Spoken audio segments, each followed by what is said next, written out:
है। कांग्रेस पार्टी और इंडिया गठबंधन की कोई बौखलाहट नहीं है। बौखलाहट है नीतीश कुमार की और भारतीय जनता पार्टी की कि यदि इसी तरह की बेईमानी चुनाव आयोग स्वयं चुनाव लड़ करके भारतीय जनता पार्टी को विजयी बना रहा है तो आगे चुनाव का बहिष्कार इन लोगों को कर देना चाहिए। जनादेश का अपमान कर रहे हैं आप, देखिए। जनादेश का कोई अपमान नहीं है। से पार्टियों को नहीं ले पाते हैं आप लोग। अब आप बताइए, जब ज्ञानेश कुमार ही मुख्य प्रतिद्वंदी होकर के चुनाव लड़ रहे हैं, जब ओवैसी कह रहे आईएम कह रही थी हमें गठबंधन में, क्यों नहीं लिया आप लोगों ने उनको? अब ये तो इंडिया गठबंधन की कहीं कमी रही होगी। कहीं रही होगी, आपकी नजर में कमी नहीं है ये? है, उनको मिलाना चाहिए था। मायावती को आप लोग गठबंधन में नहीं लेते, देखिए। अच्छा आप बताइए, हमारे खिलाफ जाकर के मायावती जी चुनाव लड़े, धरना प्रदर्शन इस भारत सरकार के खिलाफ, उत्तर प्रदेश सरकार के खिलाफ न करें, उत्तर प्रदेश के मुख्यमंत्री योगी आदित्यनाथ के गलत कार्यों का विरोध न करें, देश के प्रधानमंत्री, तो समर्थन कहाँ करते हो? समर्थन कहाँ देखा भाई? चुप रहना भी समर्थन है। अगर आप चुप रहते हैं, यहाँ अन्याय हो रहा है, उस अन्याय पर आप नहीं बोलते हैं तो अभी उस सरकार का समर्थन है। आपसे पहले कहा उन्होंने कि वोटों में गड़बड़ होती है, तब तो आप तो समर्थन में थे। देखिए ईवीएम का सबसे पहले तो मायावती और आज कर रहे हैं कि नहीं कर रही हैं? वो तो हमेशा करती रही है। देखिए आज कर रही नहीं कर रही हैं? कहाँ कर रहे हैं? कहीं धरना प्रदर्शन आंदोलन उन्होंने किया? मैं आपको बताना चाहता हूं कि जो भी गलतियां रही हो रही, तो आंदोलन तो आपने भी नहीं किया। आपकी तो राष्ट्रीय नेशनल पार्टी है, पूरे देश भर में हम करने जा रहे हैं। 70 साल आपने राज किया, आपने कहा 70 साल के यहाँ डॉक्टर मनमोहन सिंह के बाद ही तो मशीन आई है। डॉक्टर मनमोहन सिंह ने ही इसको मंगवाया कि चुनाव निष्पक्षता से होगे और काउंटिंग जल्दी से होगा। लेकिन अब वो क्या जानते हैं कि ये बेईमानों के हाथ में चली जाएगी। यह शुद्ध रूप से चुनाव अब जनता के माध्यम से नहीं लड़ी जा रही है। ओवैसी कह रहे हैं कि कांग्रेस वोट कटवा पार्टी बन गई है देश में। अब ओवैसी को कहने दीजिए, ओवैसी को तो मौका मिला है तो ओवैसी कहेंगे ही। लेकिन शुद्ध रूप से आप बताइए, 5 सीट कांग्रेस 6 सीटों पर जीतते हैं, चुनाव इतना लड़ रही है, वोटों का परसेंटेज तेजस्वी के साथ है, और जीत कौन रहा है? भाजपा जीत रही है। इन्होंने ऐसा कैलकुलेशन किया है कि एन केन प्रकारेण भारतीय जनता पार्टी की सरकार बनेगी। महागठबंधन में कांग्रेस को अम्मा नहीं बनाना है, ये बोल रहे हैं जो पार्टी के नेता। वो तो बोलेंगे ही। कौन बोल रहा है? कौन बोल रहा है बताएं? सभी लोग बोल रहे हैं, चर्चा हो रही है ऐसी। अब कांग्रेस हरियाणा हारे, आप जो है राजस्थान हारे, मध्य प्रदेश हार गए, छत्तीसगढ़ हार गए, दिल्ली हार गए, बिहार हार गए, तो पूरा देश हार गए। देखिए, अगर हारे होते तो नेता प्रतिपक्ष कैसे होते?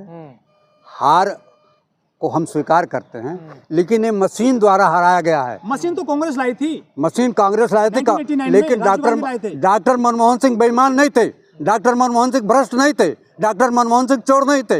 लेकिन भारतीय जनता पार्टी की वर्तमान सरकार चोर है, जो वोट की चोरी करती है, वोट की चोरी करने के माध्यम से सरकार बनाती है। पर राहुल गांधी तो मशीन का विरोध नहीं करते हैं। देखिए, नहीं, वो तो वोटर लिस्ट में गड़बड़ बताते हैं, कुछ बताते हैं। अब आप बताइए ना, मशीन का तो कभी नाम नहीं लेते वो। देखिए, वोट की चोरी हो रही है तो मशीन भी तो उसी में शामिल है भैया। मशीन उससे कहाँ बाहर हो रही है? मशीन भी तो उसी में शामिल है। मुसलमान आप लोगों से झटकने लगा, आप लोग डराते थे बीजेपी से, और डर खत्म हो गया। देखिए, हम हिंदू मुस्लिम की बात नहीं करते। क्यों आप डराते नहीं हो कि बीजेपी आ जाएगी? सवाल ही नहीं उठता, सवाल ही नहीं उठता। जिनका लोकतंत्र में विश्वास है वो कांग्रेस पार्टी को वोट दे रहा है। मुख्यमंत्री घोषित नहीं करा आपने बिहार में मुसलमान को? किसी को? 2 लोगों को किया, मुख्यमंत्री को किया, उप मुख्यमंत्री को किया, फिर हम करते, हम 4 मुख्यमंत्री उप मुख्यमंत्री बनाते। मुस्लिम को किसी को? अब ये तो पार्टी की नीति है। दगा थी कहीं ना कहीं? नहीं, मन में कोई दगा नहीं थी। हम लोग ये सोचे थे कि मुख्यमंत्री की घोषणा के बाद, उप मुख्यमंत्री की घोषणा के बाद एक दलित, एक मुस्लिम समाज का उप मुख्यमंत्री हम बनाते। बिहार की जीत में धीरेन्द्र शास्त्री की यात्रा का भी असर पड़ा है कुछ? निश्चित रूप से पड़ा है। हिंदू राष्ट्र की जो मांग कर रहे हैं वो। एक बात बताइए, कोई भी देश एक धर्म के नाम पर देश नहीं चल सकता है। हिंदू धर्म आपका नेपाल है, नेपाल हिंदू धर्म था, जिससे हमारे गोरखपुर से सटा हुआ नेपाल है, जिससे बेटी और रोटी का संबंध था, वहाँ हिंदू राष्ट्र था। आज क्या है नेपाल की स्थिति? किसी भी धर्म के नाम पर कोई देश नहीं चल सकता है। यह देश विविधता का देश है। यह देश हिंदू, मुस्लिम, सिख, ईसाई, विभिन्न भाषा, विभिन्न संप्रदाय, विभिन्न धर्मों के लोग इस देश में रहते हैं। आप आसाम में जाइए, असमिया भाषा, दिल्ली में है दूसरी भाषा, कर्नाटका में है दूसरी भाषा, महाराष्ट्र में है दूसरी भाषा। इस देश में हिंदू धर्म नहीं चल सकता है। एक धर्म के नाम पर हिंदुस्तान नहीं चलेगा। हिंदुस्तान धर्मनिरपेक्ष है, यहाँ सभी धर्म संप्रदाय का सम्मान है। शास्त्री की मांग गलत है। निश्चित रूप से उनके मांग का मैं भरपूर समर्थन नहीं करता। उनकी मांगे गलत हैं। वह हिंदू, देखिए नरेंद्र मोदी मध्य प्रदेश में जाते हैं तो कहते हैं धीरेन्द्र शास्त्री मेरे छोटे भाई हैं। तो छोटा भाई बड़े भाई का फर्ज अदा करके वोटों का पोलराइजेशन करने के लिए जो यात्रा निकाला है कि बिहार पे वोटों का असर पड़े। सर, बिहार के नतीजे आ चुके हैं और मुख्यमंत्री भी शपथ लेने वाले हैं, नीतीश कुमार जी, ऐसी खबरें आ रही हैं। लेकिन विपक्ष कह रहा है कि चुनाव में धांधली हुई है, गड़बड़ हुई है। आपको भी लगता है चुनाव में गड़बड़ हुई है? निश्चित रूप से चुनाव में व्यापक पैमाने पर बिहार के चुनाव में गड़बड़ हुई है।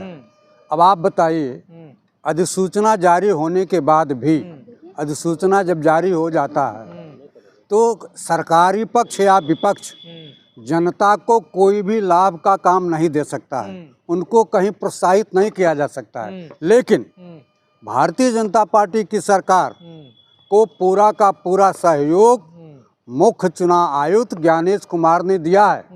सीधे सीधे जिम्मेदारी ज्ञानेश कुमार की है। महिलाओं के खाते में 10,000 रुपया जो डाला गया, सीधे सीधे आचार संहिता का उल्लंघन है। यह सीधे सीधे ये योजना तो पहले की है ना, देखिए उनकी आचार संहिता लागू होने के बाद यह कार्यक्रम नहीं किया जा सकता है। ये कानूनन। तो आपने विरोध क्यों नहीं किया फिर इसका? विरोध हुआ, किसके पास विरोध करें? तो क्यों कांग्रेस चुनाव में गई फिर? हाँ, ये आपकी बात सही है। लेकिन मेरा आज आप लोगों के माध्यम से कांग्रेस हाईकमान या इंडिया गठबंधन के लोगों से मेरी अपील है कि यदि इसी तरह की बेईमानी चुनाव आयोग स्वयं चुनाव लड़ करके भारतीय जनता पार्टी को विजयी बना रहा है तो आगे चुनाव का बहिष्कार इन लोगों को कर देना चाहिए। जनादेश का अपमान कर रहे हैं आप। जनादेश का कोई अपमान नहीं है। आपको बताऊं, आप कह रहे हैं ना कि नीतीश कुमार चीफ मिनिस्टर होंगे, मैं आपके माध्यम से कहना चाहूंगा कि नीतीश कुमार को मुख्यमंत्री पद की शपथ बिहार में नहीं लेनी है। क्यों नहीं लेनी? इसलिए नहीं लेनी है कि भारतीय जनता पार्टी ने मन बना लिया है कि भारतीय जनता पार्टी का चीफ मिनिस्टर बिहार में होगा। और नीतीश कुमार इस गठजोड़ पर इतना सीटों का इन्होंने इस तरह से, कांग्रेसियों की हार की बौखलाहट है, नीतीश नहीं बनेंगे। मेरी कोई बौखलाहट नहीं है। कांग्रेस पार्टी और इंडिया गठबंधन की कोई बौखलाहट नहीं है। बौखलाहट है नीतीश कुमार की और भारतीय जनता पार्टी की, क्योंकि अब मुख्यमंत्री उनका बनना है। मुख्यमंत्री कहाँ कमी होगी कांग्रेस से? कांग्रेस से कमी ये हो गई कि या तो चुनाव प्रबंधन ठीक तरीके से नहीं कर पाए, टिकटों का बंटवारा इन लोगों ने नहीं कर पाया, और आपसी जो तालमेल नहीं रहा है, जो चुनावी प्रबंधन ठीक से नहीं रहा, ये जिम्मेदारी है। निश्चित रूप से लगातार कांग्रेस चुनाव तो हार ही रही है ना। देखिए अब आप बताइए, महाराष्ट्र, अब आप बताइए, आप पढ़े लिखे लोग हैं, हरियाणा में वोटों की चोरी होती है। आप कहते हैं कि राहुल गांधी गलत बात करते हैं। जब वोट पड़ता है, मान लिया वोट पड़ता है 10 और काउंटिंग और रिजल्ट के बाद आता है 12, तो ये 2 वोट कहाँ से आता है? यही चीज़ हरियाणा में भी हुआ, यही चीज़ महाराष्ट्र में भी हुआ। और आप बताइए, जब चुनाव नज़दीक आता है तभी ये क्यों होता है? नहीं, गड़बड़ के लिए कांग्रेस ने कहीं विरोध किया? निश्चित रूप से। कहाँ विरोध प्रदर्शन किया? 8-10 दिन में आपको बता रहा हूँ। जब पूरा आंकड़ा इनके पास आ जा रहा है तो ये सीधे सुप्रीम कोर्ट जाएंगे और इसकी अपील करेंगे। कब जाएंगे सुप्रीम कोर्ट? बस कल मीटिंग है, कल AICC में मीटिंग है। मीटिंग हो जाने के बाद पूरी प्रक्रिया बन रही है कि जितना घोषणा चुनाव आयोग ने किया था कि इतना अंतिम समय में कि इतना 1000 करोड़ वोटर हमारे हैं, और जब वोट पोल हुआ तो उससे 4 लाख वोट ज्यादा पड़ गए। ये 4 लाख का वोट का अंतर कहाँ से आया? ओवैसी कह रहे हैं कांग्रेस वोट कटवा पार्टी हो गई। अब देखिए, अब आप बताइए, ओवैसी जी के बारे में नहीं कहना चाहता हूँ, सीधे सीधे वो बीजेपी के। आप तो कहते हैं उनकी बी टीम है। मैं कह रहा हूँ कि आज भी मैं कह रहा हूँ कि पूरे देश में अगर भारतीय जनता पार्टी किसी से लड़ती है और किसी को अपना प्रमुख दुश्मन प्रतिद्वंदी मानती है तो है कांग्रेस पार्टी।